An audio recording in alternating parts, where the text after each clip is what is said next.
Bismillahirrahmanirrahim. Assalamualaikum warahmatullahi wabarakatuh. Alhamdulillahirabbil alamin wassalatu wassalamu ala rasulillahil mustafa sayyidina Muhammad wa ala alihi ahli sidqi wal wafa. Rabbi shrah li sadri wa yassir li amri wahlul 'uqdatam min lisani yafqahu qawli amma ba'd. Yang terhormat para hadirin, bapak-bapak, ibu-ibu yang dimuliakan Allah Subhanahu wa Ta'ala, insyaallah pada sore hari ini kita mendapatkan rahmat dari Allah Subhanahu wa Ta'ala. Bersyukur kita kepada Allah atas segala limpahan nikmat rahmatnya, sehingga kaki kita masih bisa melangkah dan tangan pun masih dapat melambai untuk menuju rumahnya Allah, yaitu dalam rangka mengisi waktu luang di bulan Ramadan ini. Apa tujuan kita kaji? Tujuan kita mengkaji bersama agar kita sama-sama tahu bahwa betapa mulianya ibadah puasa yang kita lakukan, dan bulan ini begitu mulianya bulan ini, yaitu bulan Ramadan ini. Semoga amal kita di siang hari ini sampai sore hari ini, dan setiap gerak badan, geraknya hati nurani, akal, pikiran, darah setelah hembus, begitu juga hembusan nafas, sampai langkah kaki kita dicatat oleh Allah Subhanahu wa Ta'ala sebagai ibadah. Amin ya rabbal alamin.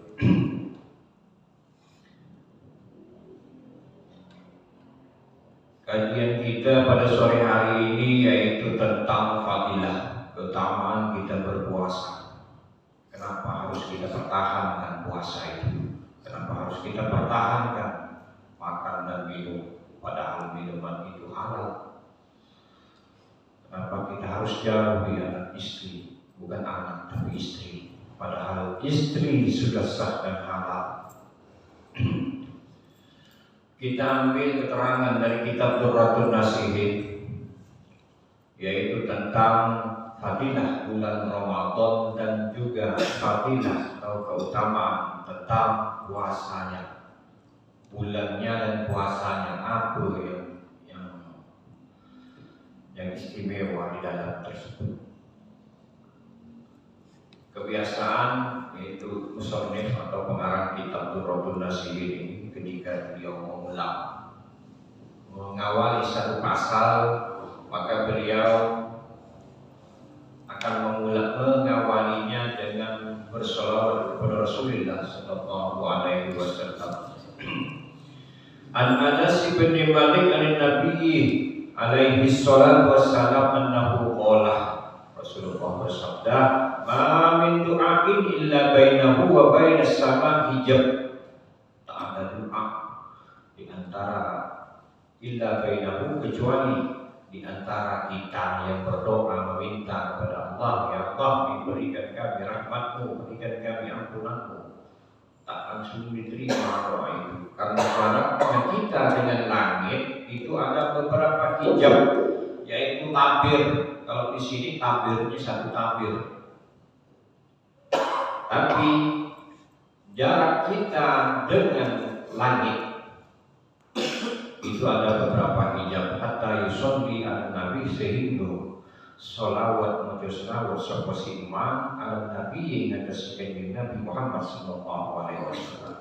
Hijab itu akan terbuka ketika kita mengawali doa tersebut dengan solawat. Makanya di dalam khutbah, di dalam muqaddimah apapun, dalam kitab hadis, fikih, nahu, sorok, semuanya tetap diawali dengan Allahumma sholli ala Muhammad, Allahumma sholli wa sallim ala sayyidina Muhammad, macam-macam bentuknya.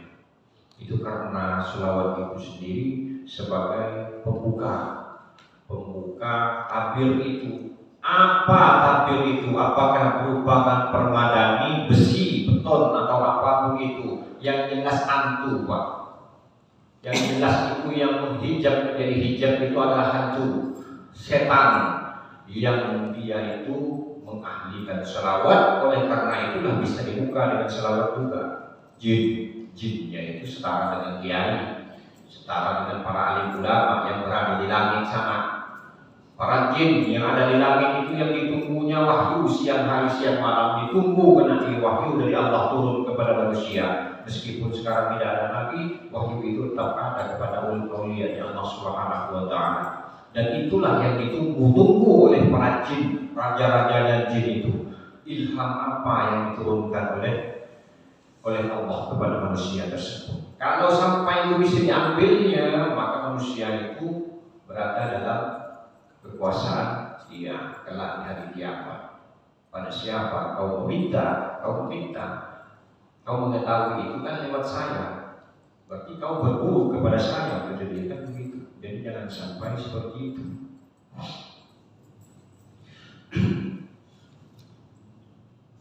Fa'idha shalla alaihi yakhruqu dhalikal hajjam. Ketika kita itu berdoa kepada Allah dan disertai dengan sholawat, pertama kita mengenal tentang Allah, siapa Allah itu dalam berdoa. Pertama yaitu Bismillahirrahmanirrahim, bahwa kita hidup semua ada, semuanya damai, tentram, damai itu bukan rahmat Allah, itu harus kita akui. Kemudian kita syukuri nikmatmu yang telah kau berikan kepadaku, telah menggunakan sebaik mungkin ya Allah untuk pengajian, untuk beribadah, untuk apapun itu. Tapi saya sebagai manusia, saya butuh makan, butuh minum, anak saya banyak, pengeluarannya sekian ya Allah. Kita berdoa kepada Allah Subhanahu wa taala.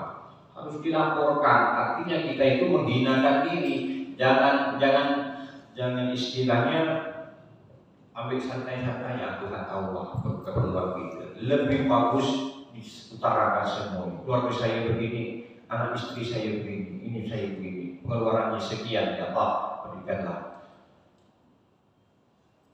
Dan doa itu nyangkut, tidak di warung kopi, di buku kayu. Nah, nyangkutnya itu yang akan melanjutkan itu adalah hanya dengan sholawat itu tadi. Hantu, andai kata tidak banyak setan jin gitu ini, pandokonya langsung diterima oleh Allah, dan kita bisa memandang malaikat langsung dengan mata batin kita. Karena banyaknya benda itu, syukur-syukur orang itu masih ada yang azan, ada yang selawat, ada yang pengajian segala macam. Meskipun satu orang akan bermanfaat baik kepada ribuan orang. Satu orang ngaji dalam masjid akan bermanfaat. Biar kagak hidup, jadi fokus berjihad, tidak ada masalah. Sejatinya orang yang ngomong begitu itu numpang rahmat kepada kita yang mengaji.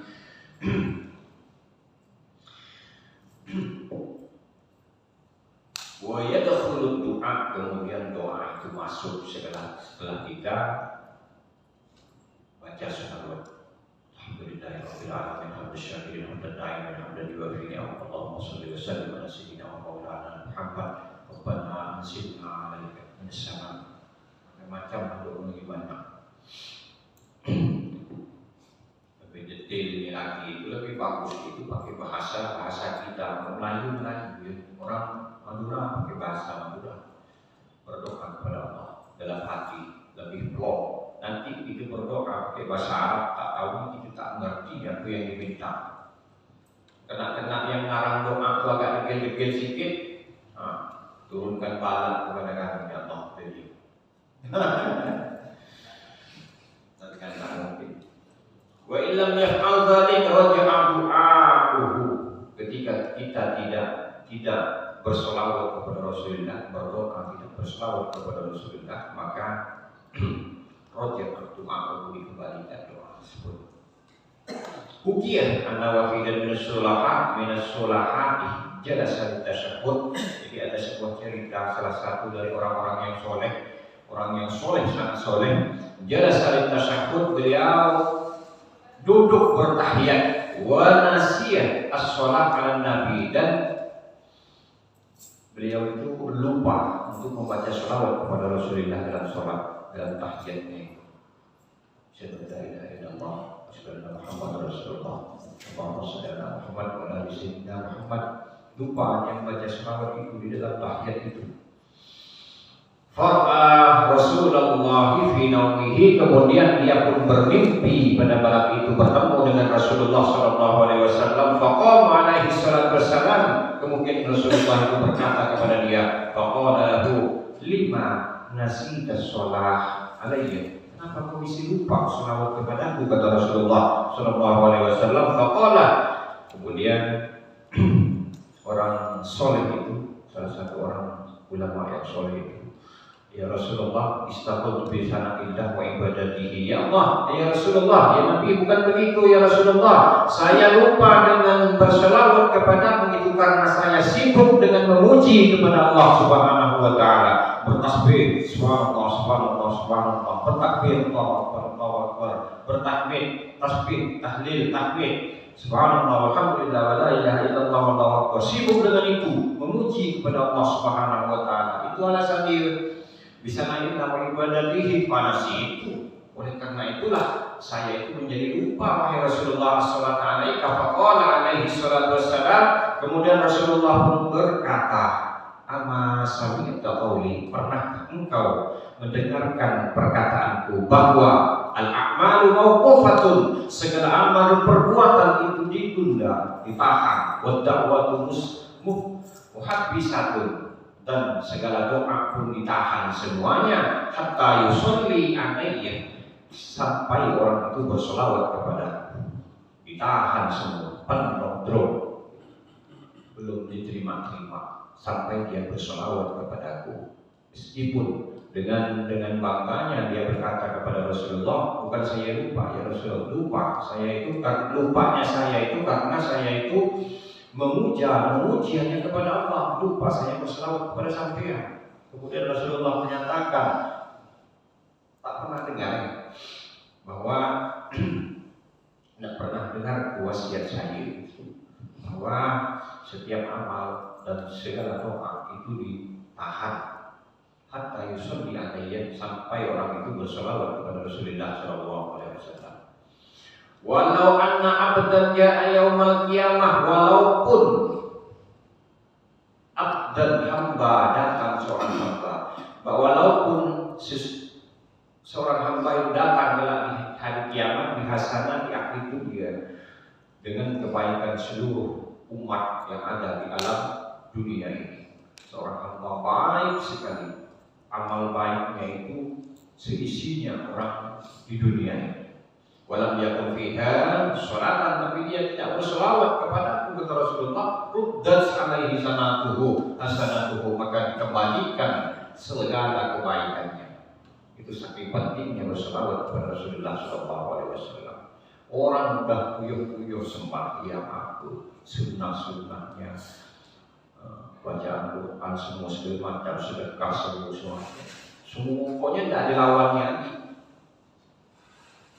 Saking banyaknya amal baiknya, tapi ruddat alaihi hasanatuhu, dikembalikan segala kebaikannya. Walam yaqbal minha syai'un, tak diterima satupun dari amal terbaik, dari amal-amalnya itu, amal baiknya itu tak diterima karena dia tidak berselawat kepada Rasulullah sallallahu alaihi wasallam. Oleh karena itu, sebelum kita pada intisari daripada pengajian kita pada sore hari ini, mari kita berselawat bersama kepada Rasulullah sallallahu alaihi wasallam. Tidak tahu selawat Jawa atau selawat Melayu, selawat Madura, atau penting selalu. Allahumma sholli wa sallim ala sayyidina Allahumma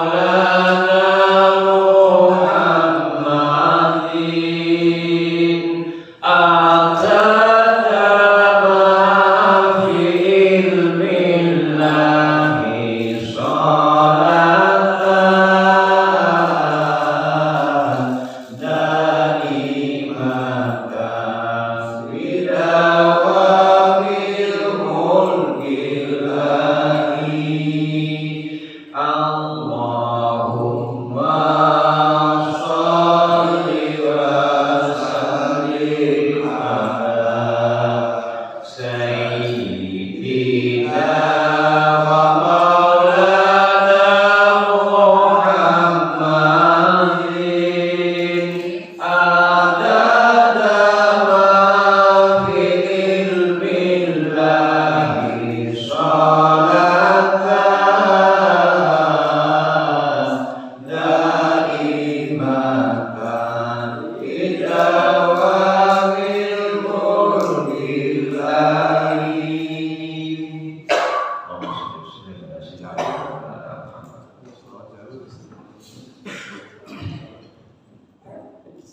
Jadi sholawat sudah dibaca, syukur sudah, mengakui tentang keesaan Allah sudah, tinggal doa kita sekarang. Doa kita apa? Wa anna Musa alaihi salatu wassalam naja rabbahu. Sebuah riwayat menceritakan bahwa Nabi Musa bermunajat kepada Allah Subhanahu wa taala. Faqala ilahi hal akramta ahadan misna akramtani haitsu asma'atani kalamaka. Jadi ada bangunnya sedikit Nabi Musa itu. Ketika dia merasa dan mengalami fakta nyata bahwa dia itu pernah berkomunikasi langsung dengan Allah Subhanahu wa taala, timbullah dalam hatinya dia bertanya bermunajat kepada Allah. Ya Allah, apakah ada orang yang lebih mulia daripada aku? Kata Nabi Musa kepada Allah Subhanahu wa taala. Karena Nabi Musa pernah berbicara langsung dengan Allah Subhanahu wa taala, langsung mendengar Nabi Musa itu. Kemudian dia bertanya kepada Allah, apakah ada orang yang sepadan kemuliaannya dengan saya, atau ada yang lebih mulia daripada saya? Kata Nabi Musa. Qala Allah Ta'ala ya Musa, wahai Musa, kata Allah Subhanahu wa taala, inna li abdan akhrajahu fi akhir zaman. Perlu kau ketahui bahwa karena aku mempunyai hamba-hamba yang aku keluarkan di akhir zaman nanti, aku mempunyai hamba-hamba. Aku krimuhum bi syahri Ramadan. Aku muliakan hamba-hambaku itu yaitu dengan bulan Ramadan. Siapa hamba itu? Kita ini, yaitu umatnya Rasulullah SAW. Simpel. Jadi status kita sebagai hamba Allah, status kita sebagai umatnya Rasulullah SAW, kemuliaannya itu bisa mengalahkan kemuliaannya dan Nabi Musa. Aneh manusia itu. Sahadat mau dirubahkan pikiran dia. Asyhadu an la ilaha illallah wa asyhadu anna Musa. Cepat cerita dalam hadis Nabi pun sudah jelas bahwa kita itu lebih mulia daripada Musa. Dan Musa pun nanti minta perlindungan, minta syafaat kepada Rasulullah. Dari aneh. Ada jemaahnya yang seperti itu. Asyhadu an la ilaha illallah wa asyhadu anna Muhammadar Rasulullah, tidak mau dia. Betul, sama-sama betul. Cuma kan logika gimana diberi logika?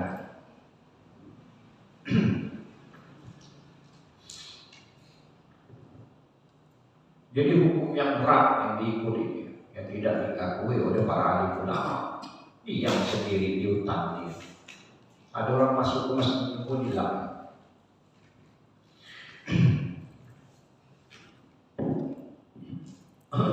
Cari kemana umat. Wa ana aqulu aqrabu ilaihi minka, dan kau ketahuilah wahai Musa bahwa aku itu lebih dekat kepada hamba-hambaku itu daripada kepada dirimu yang pernah mendengarkan langsung kalamku, kata Allah Subhanahu wa taala. Bangga tidak kita sebagai umatnya Rasulullah sallallahu alaihi wasallam dimuliakan kita itu hanya dengan syahri Ramadan, dengan bulan Ramadan itu dimuliakan oleh Allah. Kemuliaan itu melebihi daripada mulianya Nabi Musa. Fa inni kallamtu kaffi baini wa bainaka sab'una alfi hijab. Meskipun aku pernah mendengarkan suaraku kepadamu wahai Musa, tapi jarakku dan jarak dirimu itu sab'una alfi hijabin, 70.000 hijab. 70.000 Pak. Jadi Nabi Musa itu tak bisa terlalu bangga. Tidak bisa terlalu bangga. Kenapa? Karena meskipun Nabi Musa itu pernah mendengarkan suaranya Allah, tapi jaraknya itu ada pemisah antara dia dengan Allah itu sebanyak 70.000 hijab. Bayangkan, anggaplah kita ini ngomong dalam gudang, Pak. Ngomong dalam gudang, ngomong dengan orang yang di luar gudang. Bos, ada bos di dalam, tidak boleh ditemui oleh kita. Ada orang ngomong dari luar, ngomongnya begitu. Oh, ini suaranya si A, ini dalam gudang nih, perintah itu suruh begini, suara bos. Oke, begitu Pak. Jadi umpamanya seperti itu. Meskipun Allah Subhanahu wa Ta'ala pernah menampakkan, pernah mendengarkan suaranya itu kepada Musa, tapi Musa tidak boleh merasa bangga dengan itu, tidak boleh merasakan mulia karena ada yang lebih dimuliakan oleh Allah Subhanahu wa Ta'ala, yaitu hambanya yang umatnya Rasulullah, yaitu kita. Meskipun dia itu bisa mendengarkan kalam Allah, tapi jaraknya ada hijab, masih ada hijab sebanyak 70.000 hijab. Faida samat ummatu Muhammadin wa biyaddan syafa'uhum wa asfarat alwanuhum urfi'atil kalbi arfa'atil hijab. Ketika umatnya Rasulullah itu berpuasa di bulan Ramadan sampai bibirnya kering, mukanya pucat karena dia berpuasa kepada Allah, ikhlas karena Allah, iman karena Allah, arfa'atil hijab, maka dibuka hijab yang 70.000 itu dibuka oleh Allah Subhanahu wa Ta'ala dengan berpuasa, dengan menghormati bulan Ramadan, yaitu melaksanakan puasa tersebut. Waktu iftar dan hijab 70.000 itu dibuka ketika kita itu akan berbuka puasa. Nah, ini dekat nih, dekat-dekat nih. Nah, udah dekat-dekat puasa. Cuman Pak, anehnya itu kurang semenit 2 menit berbuka puasa, hilang semua doa lampu yang diminta Pak. Nasi cuma yang dihadapi oleh itu pun juga tunggu kenyang, alhamdulillah. Nah, itu gila, hijab itu tutup hati. Saya ingat TV banyak, jin ribuan. Sekali dia melahirkan 61 anak. Itu yang lahir 3. Itu pun banyak anak, disalahkan. Banyak anak makin susah kan. Wah, mungkin kita balik. Makin banyak anak, makin susah. Timbul lagi orang-orang yang pintar KB 2 anak. Udah kembang makin sedikit. Tapi umat Islam yang non-muslim bikin anak banyak-banyak. Yang muslimnya bikin anak 1, 2. Setahun habis. Karena banyak.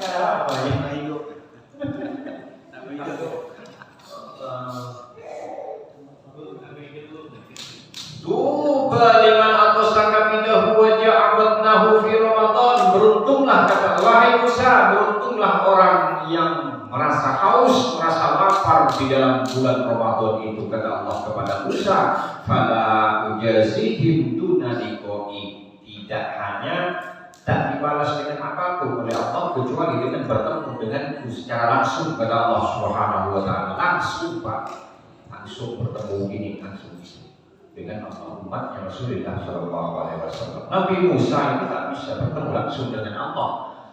Itu pun cuma mendengarkan kalam Allah, ditampakkan oleh Allah Subhanahu wa Ta'ala. Dan hijabnya itu masih 70.000 hijab, meskipun dia bisa mendengarkan suaranya Allah Subhanahu wa Ta'ala.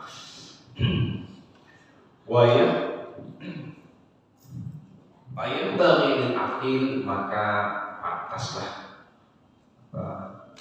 langkah baiknya, maksudnya artinya dalam hadis ini tidak memaksa.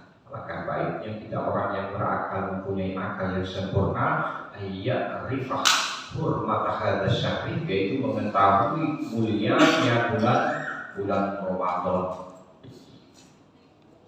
Itu saking mulianya bulan Ramadan. Wa yafidu qalbahu, dan satu yang harus dijaga yaitu menjaga hati fihi minal hasad, yaitu dari hasud di bulan berpuasa itu. Tidak hanya puasa maksudnya, menjaga hati, mengetahui kemuliaannya bulan Ramadan, kemudian menjaga hati daripada hasud, iri, dengki, wal adawah lil muslimin, dan bermusuh-musuhan kepada sesama muslimnya, apalagi dengan orang yang dekat, dengan tetangga atau siapapun. Wal adawah, dari dengki lain, kita dapat duit. Jadi kalau tidak mau dengan hukum-hukum halal haram, sunnah mubah makruh, pakai hukum matematika paling tidak. Artinya 1000 tambah 1000 kan 2000, tidak ada rugi. Ini tidak. Hukumnya hantam terus. Freedom, bebas. Hukumnya tak mau dengar lagi hukum halal, hukum haram, tak mau dengar lagi. Tapi hukum matematikanya tak dipakai kamu. Cuman itu. Paling tidaknya maksud saya itu preman, dia tidak kau preman, tapi kau harus jadi orang kaya.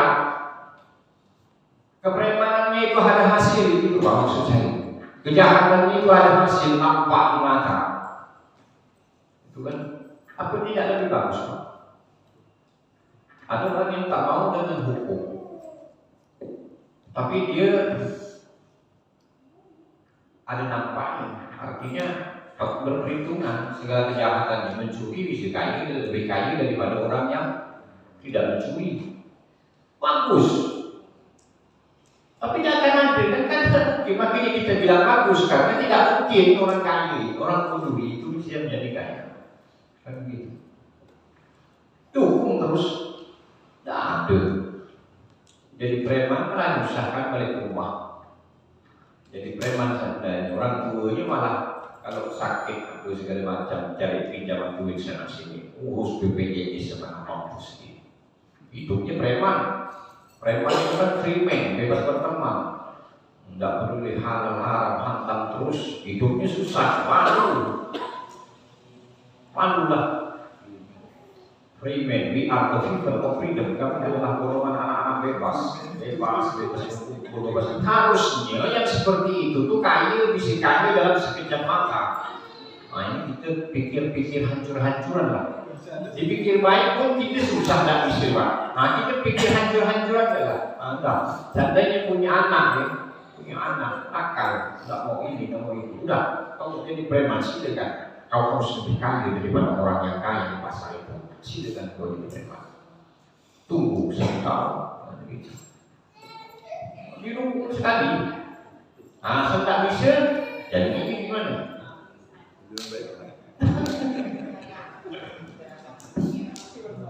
Ini bagus, tidak dapat duit, tidak dapat gimana begini? Statusnya mencuri, orang benci, gimana? Ada kawan saya di seberang, narkoba, banyak duit, itu dia, narkoba, banyak duit. Itu saya dengar bandar-bandar segala macam.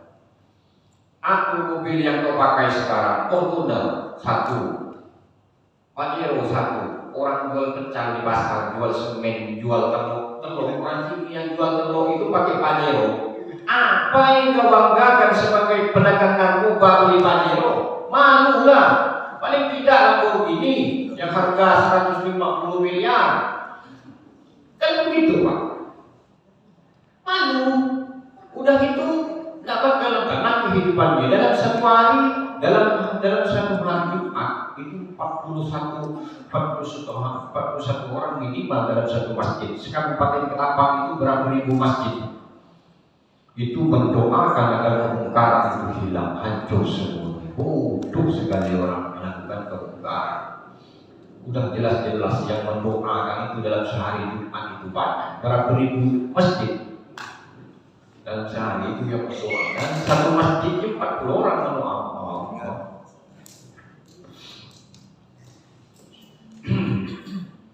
Semoga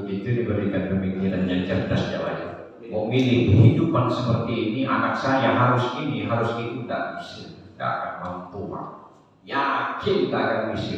Banyakkan di mana pun uang dapat, banyakkan seperti apapun ilmu kita, tidak akan mampu. Karena itu urusan Allah Subhanahu wa Ta'ala. Jalan satu-satunya enteng. Allah itu Maha Kasih, Maha Sayang. Wakilkan kepada Allah. Ya Allah, aku tak mampu dah, ya Allah. Berikan kepada Allah. Gimana jalan yang terbaik? Di situ dikasih oleh Allah Subhanahu wa Ta'ala. Sebab meskipun saya yang merawat anak itu, saya yang merawat anak itu dari kecil sampai besar, maka saya yang menentukan kehidupan dia ke depan, jodoh sekedar macam kaya anak berbut kendaraan. Jadi karena itu urusan Allah. Semuanya Rasulullah pun berkata seperti itu. Satu detik pun urusan di dunia tanpa ada Allah, aku tak akan mampu, kata Rasulullah SAW. Jadi hidup santai-santai, cari ilmu, pas ngaji. Ketika anak tidak baik, atau istri tak baik, atau suami yang tak baik, siapapun itu yang tak baik, kita sudah berasa berusaha secara syariat, ilmu syariat, yaitu dengan wasiat-wasiat Rasulullah setelah kita lakukan, pokoknya sudah dilakukan semua. Tapi tetap saja kita tak baik, orang-orang sekitar kita tidak baik.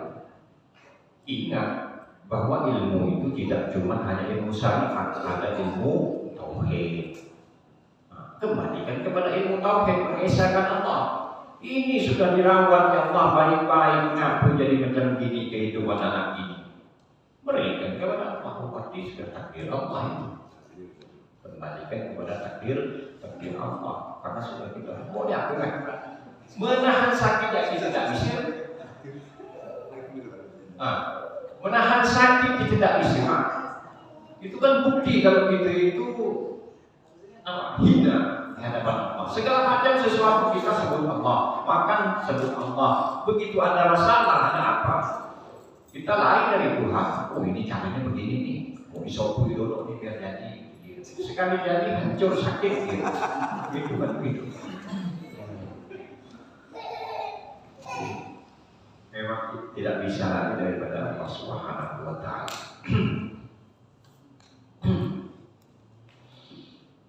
Kemudian wa ma'atalik yakunu khaifan khasyallah. Ayat baru sama Allah. Jadi meskipun kita sudah berdoa, semuanya sudah kita lakukan amal-amal baik dan berpuasa, kita itu harus merasa takut, khawatir bahwa puasa kita itu tidak diterima oleh Allah. Itu harus ada di dalam hati kita. Meskipun kita ibadah sholatnya, harus ada rasa khawatir tidak diterimanya oleh Allah. Boleh jadi Allah tak menerima, boleh jadi Allah itu juga menerima. Itu Allah Ta'ala innama yataqabbalullahu minal muttaqin. Yakhruju shaimun, kembali kepada orang yang berpuasa, min quburihim wa ya'rifuna siyabahum. Kemudian kelak kita semua yang ada di Masjid Miftahul Khair ini mati, meninggal dunia, kemudian oleh Allah yakhruju shaimun, kita yang pernah berpuasa di bulan puasa dikeluarkan oleh Allah min quburihim, dibangunkan dari kuburnya, dibangunkan dari kuburnya, wa ya'rifuna siyabahum, dan diberitahukan dan dia tahu amal puasa yang pernah dia lakukan. Itu pernah puasa 1 hari, kemudian itu dikasih tahu, dibangunkan nanti di hari kiamat oleh Allah Subhanahu wa Ta'ala. Ini hasil puasa ente, ini hasilnya sekian. Ya Allah, sekolah terrotin supaya sekecil apapun perbuatan kita, khairan tetap diperlihatkan, dinampakkan oleh Allah Subhanahu wa Ta'ala. Dinampakkan oleh Allah Subhanahu wa Ta'ala. Kemudian yatalaqquna bil mawa'id wal tahaf wal abari yuqalu lahu qul qad ya'tum hina sab'un nas. Orang sibuk dibangunkan dari kubur, disiksa, dihisab lewat as-siratal mustaqim, itu yang hasilnya tadi. Tidak lagi sibuk-sibuk oleh Allah Subhanahu wa Ta'ala. Dibangunkan, sekarang waktunya kau makan. Dulu dia makan, kau nak makan, itu kata santai. Jadi itu sambil ngopi makan sana. Bayangkanlah sekarang kita di dalam sana kan begitu. Kalau tak gitu gimana Pak? Ini Ini kan termasuk wasiatnya Rasulullah SAW. Kalau kita tak percaya ataupun ragu, maka akan harus dipertanyakan keimanan kita. Itulah tentang sekilas tentang fadilahnya puasa, fadilahnya bulan Ramadan.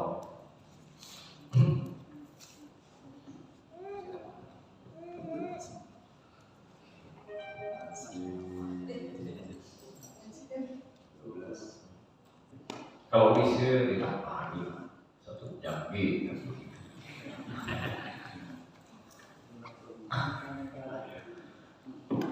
Tapi kita ngaji ini tidak nunggu itu Pak. Biarkan waktu yang menunggu kita Pak. Malaikat yang menunggukan kita ini. Banyak malaikat yang menunggu kita yang jangan sampai kita nunggu waktu. Lapar saya. Pasti laparan kalau dah nunggu waktu dulu. Kalau waktu yang menunggu kita, insya Allah kita akan lapar.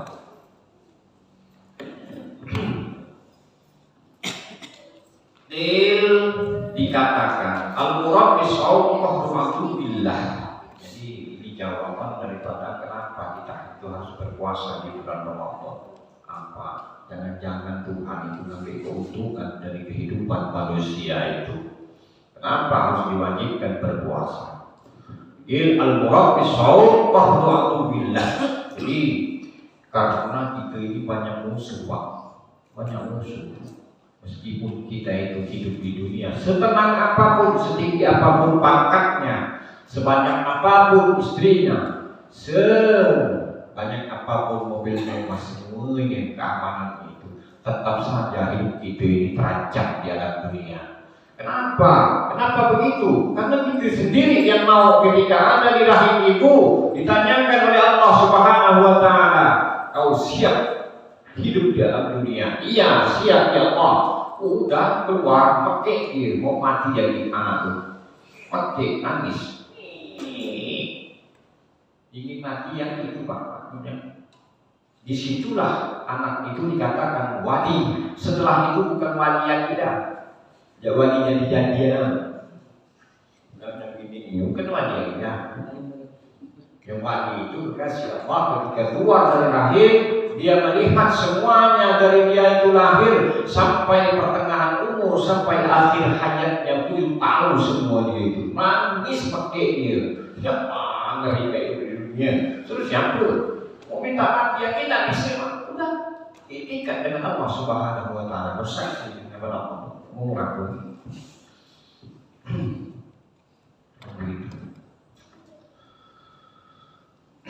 Tapi Islam itu tak boleh sedih Pak. Islam itu tak boleh sedih. Ucapkan Allahu Akbar. Dalam sholat kita selalu berkata, inna sholati sholatku, wa nusuki dan segala amal ibadahku, wa mahyaya wa mamati, hidup matiku lillahi rabbil alamin, itu hanya milik Allah Subhanahu wa Ta'ala. Apapun yang terjadi, susah, senang, melarat, apapun, miskin, kaya, itu hanya milik Allah Subhanahu wa Ta'ala. Itulah makna daripada filosofi takbir Allahu Akbar. Itu adalah maknanya Allahu Akbar. Allahu Akbar. Setiap hari ada masalah, dihantamnya seorang-seorang mana di sini. Ujung-ujung mana kan orang. Ada masalah, Jadi doa maksudnya harus kerjasama. Dalam tubuh itu kan ada akal, ada tangan, ada kaki, ada mulut, ada mata, ada telinga, kemudian ada hati. Dalam hati itu kita meminta kepada Allah, ya Allah, saya ini punya rencana ini ya Allah. Jadi ada keakraban kita dengan Allah, itu ada keakraban. Ya Allah, saya pengen ini, saya pengen itu. Sementara ini saya sudah sembahyang, sudah sholat, bahkan saya ini lebih lagi supaya tahan berpuasa, segala macam. Gimana nih? Gitu, yaitu dengan perilaku hati. Ini daus itu harus begini, dipencet begini. hilang jatuh tubuh 1000. Ujung-ujungnya penyakit diturunkan oleh Allah Subhanahu wa Ta'ala untuk mengingatkan bahwa semua urusan itu adalah dalam kuasa Allah Subhanahu wa Ta'ala. Jangan sampai gitu Pak. Dikasih musibah begini sebagai ingatan, malu lah gitu. Udah sampai ibaratnya itu punya anak itu sampai diingatkan oleh bapak, saking diingatkan malu status anak sebetulnya, karena dia kan belum berangkat. Ya gitu juga kita dengan Allah Subhanahu wa Ta'ala. Janganlah sampai kita diingati oleh Allah, pakai kendaraan ditabrak orang patah kaki, ingat. Tidak juga ingat dipatah kaki satu, tidak juga ingat. Baru ingat dia. Ya betul benar syarabir. Dan nampak semuanya dalam segala rahasia. Jadi timbul keakraban. Jangan dibikin hal yang itu, apa itu, hal yang luar biasa. Dan harus dijadikan keseharian, keakraban dalam diri itu. Ya apa saya makan, nikmatmu ya apa kan gitu. Jadi hidup senang, mati pun tak jadi bangkit, kan? Fa'inna wasilata syaitan bisahwah, bahwa kenapa kita harus pecahkan untuk mengalahkan musuhnya Allah. Tujuan kita berpuasa itu untuk mengalahkan musuhnya Allah Subhanahu wa Ta'ala. Fa'inna wasilata syaitan bisahwah, karena dan setan musuhnya Allah itu tidak bisa berbuat apa-apa sejatinya kepada manusia ini. Makanya kita harus kenal lebih jauh kepada setan, Pak. Kita harus akrab, harus tahu jejak setan itu seperti apa, yaitu menggoda kita itu dengan apa? Yaitu dengan wasilah syaitan bisahwah, yaitu dengan keinginan. Sebanyak apapun keinginan itu, sebanyak itulah kekuatan setan masuk dalam diri kita. Oleh karena itulah memutuskan kekuatan tersebut, yaitu dengan berpuasa. Karena wa inna tataqawwa syahwatu bil akli wasyurbi. Karena syahwat keinginan itu akan kuat, yaitu dengan makan dan minum. Makanya disuruh kita itu oleh Allah diperintahkan untuk tidak makan minum, agar kau tidak diobak-ambing oleh setan itu yang menjadi tidak diobak-ambing oleh setan, kata Allah Subhanahu wa Ta'ala. Jadi dikembalikan kepada Allah. Bukan Allah mengambil keuntungan dari itu. Oh ada hadisnya. Nama hadis itu bukan Allah mengambil keuntungan, tapi saking mulianya puasa Ramadan, saking mulianya puasa Ramadan itu oleh Allah Subhanahu wa Ta'ala, Allah langsung yang mengawasi. Karena tidak ada yang tahu selain daripada Allah. Apa yang tak nampak itu sampai kita nanti pun masuk surga itu tak nampak. Pening kepada penjaga surga itu. Apa hadisnya nih?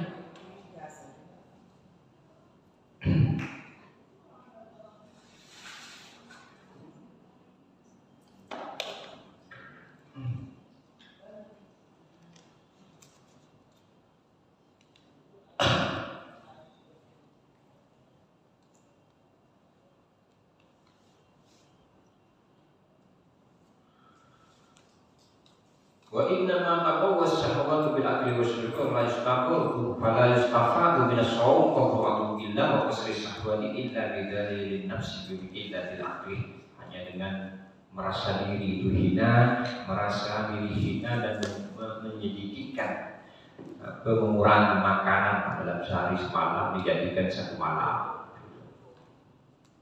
Itu agar apa?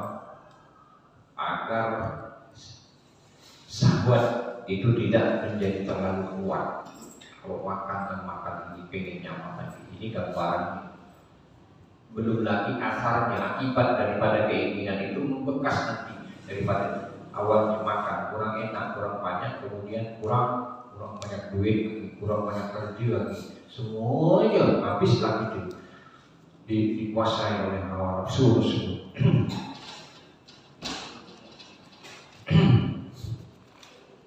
Semuanya akan diakal-akali oleh setan.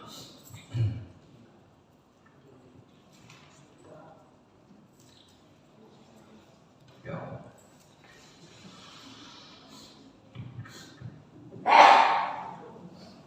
Kemudian walidahu anin Nabi sallallahu alaihi wasallam.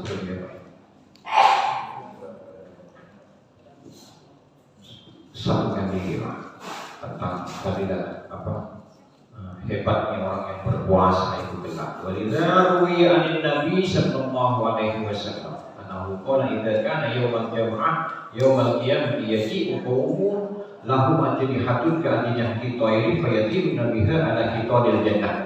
Kelak datang di hari kiamat, akan datang di hari kiamat suatu kaum berkelompok-kelompok, Pak, dia mempunyai sayap terbang nyaman-nyaman, jadi terbang itu di pagar-pagarnya surga. Ada hitadil jannah fayaqulu lahum khazanul jannah man antum, siapa kalian? Enak-enak betul kalian ini. Aku ini penjaga surga, tidak ada pamit, tidak ada aku tahu-tahu yang kalian itu ada di taman-taman surga. Itu semua yang ada di Miftahul Khair di TV bersayap itu terbang-terbang di tepi surga itu. Kemudian ditanyakan oleh malaikat penjaga surga tersebut, "Ma'antum, siapa kalian ini?" Agak jujur. Fayaquluna nahnu min ummati Muhammad alaihi salatu wassalam, kami adalah umatnya Rasulullah sallallahu alaihi wasallam. Fayaqul hal ra'aytumul hisab, apakah kalian sudah dihisab? Fayaqul la, tidak dihisab-hisab ilah kedua itu. Oh, enggak sekali wailah, tidak ada dihisab-hisab. Yang lain dihisab. Mau masuk surga itu kan harus dihisab dulu, harus melewati siratal mustaqim, segala macam siksa kubur pun tidak ada tak ngerti itu. Jadi fayaqul la, tidak tahu lagi. Supaya sanian. Kemudian ditanyakan untuk yang kedua kalinya oleh penjaga surga, hal ra'aitum sirat, apa kalian sudah melewati siratal mustaqim, jembatan siratal mustaqim, apakah sudah kalian lewati, yaitu jembatan yang besarnya 7 helai rambut, 1 rambut itu dibelah jadi 7 kecil-kecilnya. Fayaquluna tidak ada apa, cuma masuk itu ya kan. Semua yang qulu bima wajadtum hadhihi darajah. Lalu gimana kau mendapatkan kekuatan seperti ini, kekuasaan seperti ini, derajat yang seperti ini, itulah dapat dari mana? Kata penjaga surga, fayaqulu abadallahu ta'ala sirrun fi darid dunya, itu karena kami menyembah beribadah kepada Allah sirrun dengan ibadah yang rahasia, yaitu puasa Ramadan. Hanya dengan berpuasa Ramadan itu kan ada yang nakal. Boleh jadi di antara kita yang tak puasa. Mana tahu kita. Oleh karena itulah kelak kita di hari kiamat yang berpuasa di bulan Ramadan itu masuknya surga itu secara diam-diam santai. Malaikat penting kepadanya melihat umatnya Nabi Muhammad, banyak sekali kemuliaannya. Tapi berhubungan waktu ini Pak, tak bisa menjelaskan semua. Seakan-akan kita ini malah rugi Pak datang ke sini. Ini tidak selesai semua. Hanya beberapa lebih sudah. Cuma tidak apalah, mungkin hanya itu yang kita dapat, yang kita dapat. Sirran wa adkhalnal jannah sirran fil akhirah. Oleh karena itulah kami dimasukkan surga oleh Allah dalam keadaan sir juga. Saya beribadah secara rahasia, tak nampak, makanya kami dimasukkan oleh Allah ke surganya itu secara tak nampak juga. Bersayap lagi gitu. Mau saja di hakun kerjanya di toilet, bersayap gitu. Kayak apa? Kayak taman-taman surga. Mungkin untuk kali ini pertemuan lagi Pak. Dua kali masih ya. 2 kali berarti pertemuan yang akan datang tidak lagi menjelaskan tentang fadilahnya. Jadi harus kita bahas tentang fadilahnya, tentang fadilah Lailatul Qadar dan fadilahnya salat Idul Fitri. Insyaallah di 2 pertemuan itu akan kita bahas. Mencapai itu kita kakak siap sedikit Pak, biar banyak sedikit pahalanya. Nggak akan terasa, insyaallah nggak akan terasa Mas. Tapi mau serius sedikit lah Mas. Jadi mungkin hanya itu yang dapat kita kaji bersama. Akhirul kalam, semoga kita semua Bapak Ibu yang dimuliakan Allah Subhanahu wa taala ibadahnya diterima oleh Allah Subhanahu wa taala. Akhirul kalam, saat berbuka semua makanan ingin dikumpulkan. Akhirnya yang bisa dimakan hanya sedikit. Seperti itulah perumpamaan dunia. Semua ingin dimiliki, namun yang bisa dinikmati hanyalah sedikit. Semuanya akan tertinggal kecuali amal soleh. Assalamualaikum warahmatullahi wabarakatuh.